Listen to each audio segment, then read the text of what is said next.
Bar council of Delhi के elections में दिग्गजों ने ठोकी ताल।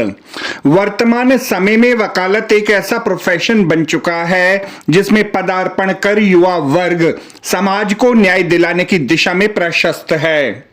इसी दृष्टि से विभिन्न न्यायालयों में होने वाले बार इलेक्शंस में विभिन्न अधिवक्ता चुनावों में खड़े होकर अपनी जीत को सुनिश्चित कर अधिवक्ता वर्ग में अपनी अलग पहचान बनाने के लिए प्रयासरत रहते हैं।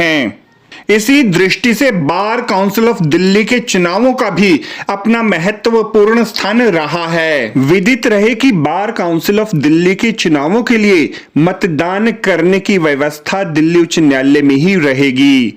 इस बार लगभग 1 लाख पंजीकृत अधिवक्ता अपने मताधिकार का प्रयोग करेंगे।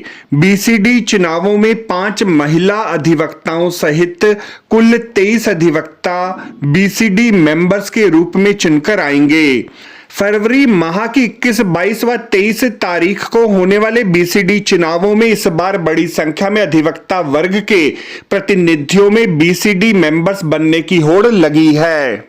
25 फरवरी को मतगणना का कार्य किया जाएगा। इन चुनावों में बीसीडी मेंबर्स की दौड़ में शामिल वरिष्ठ अधिवक्ता पीयूष गोयल इन चुनावों के संदर्भ में क्या कहते हैं, आइए जानते हैं उन्हीं की जुबानी। पहले के टेन्योर में आपने कौन से वादे किए थे जो पूरे हुए, और अब इस नए टेन्योर में क्या करने जा रहे हैं आप, अगर अधिवक्ता आपको अपना समर्थन देते हैं? भेजते हैं।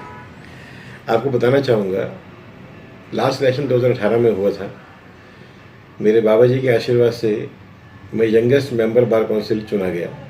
उसके बाद यंगेस्ट को चेयरमैन रहा, फिर यंगेस्ट ऑनररी सेक्रेटरी भी रहा। और मुझे ये कहते हुए बड़ी खुशी और गर्व है कि जो मेरे एजेंडा लास्ट इलेक्शन में थे ऑलमोस्ट 80% मैंने फुलफिल करे। इसमें से एक एजेंडा था कि हर एक एडवोकेट्स को सीएम इंश्योरेंस वेलफेयर स्कीम जो लॉन्च हुई, हमारी डिमांड थी मेरे एजेंडे में कि हमें ऐसी स्कीम जिसमें कि हर एक वकील की कम से कम मेडिकल और लाइफ इंश्योरेंस वो सुरक्षित हो, वो इंश्योरेंस स्कीम हम लाने में सफल रहे।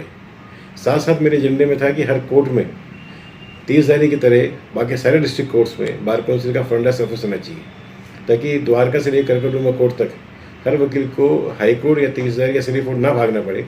छोटे छोटे कामों के लिए उसको आईडी कार्ड रिन्यू करवाना है, वो सर्टिफिकेट चाहिए, एनरोलमेंट फॉर्म चाहिए, वो सारी सुविधाएं आज हर डिस्ट्रिक्ट कोर्ट में बार काउंसिल का फ्रंट डेस्क खुला हुआ है। तीसरी बहुत बड़ी उपलब्धि इस टेन्योर की रही कि एक वर्ल्ड क्लास ई लाइब्रेरी जो सुप्रीम कोर्ट में भी नहीं है आज की डेट में, वो हमने करकटुमा कोर्ट में बनवाई।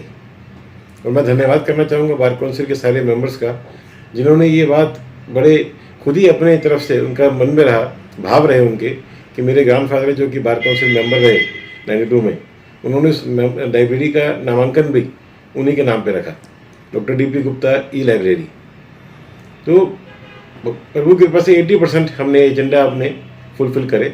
और जो चीज़ें रह गई हैं, मुझे पूरा विश्वास है जिस तरह का समर्थन मुझे लास्ट इलेक्शन में मिला और जो समर्थन मुझे आज भी मिल रहा है, मैं आपके इस चैनल के माध्यम से बताना चाहूँगा कि मैं अपने आप को बड़ा खुशनसीब मानता हूँ कि इलेक्शन डिक्लेयर भी नहीं हुआ था, मेरे पास लोगों के फ़ोन आने शुरू हो गए थे कि सर हम वेट कर रहे हैं, आपको वोट कब देने आना है।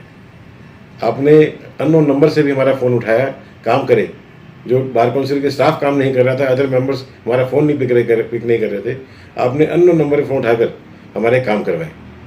तो मैं प्रभु की बड़ी कृपा मानता हूँ कि उन्होंने इतना सक्षम बनाया और मुझे इतनी हिम्मत दी कि राउंड द क्लॉक मैंने अपने अधिवक्ता भाई बहनों के लिए काम करा। सर, अधिवक्ता इस बार समर्थन देते हैं तो क्या काम होंगे इस बार? कुछ एजेंडा जैसे हम हमारे सामने एडवोकेट्स प्रोटेक्शन एक्ट, कई सारी बातें मैंने अपनी जो वीडियोस के माध्यम से रखी हैं कि जो होनी चाहिए। तो मेरी पूरी की पूरी लिस्ट है, सून पूरी लिस्ट सर्कुलेट होगी, हर एडवोकेट तक पहुंचेगी।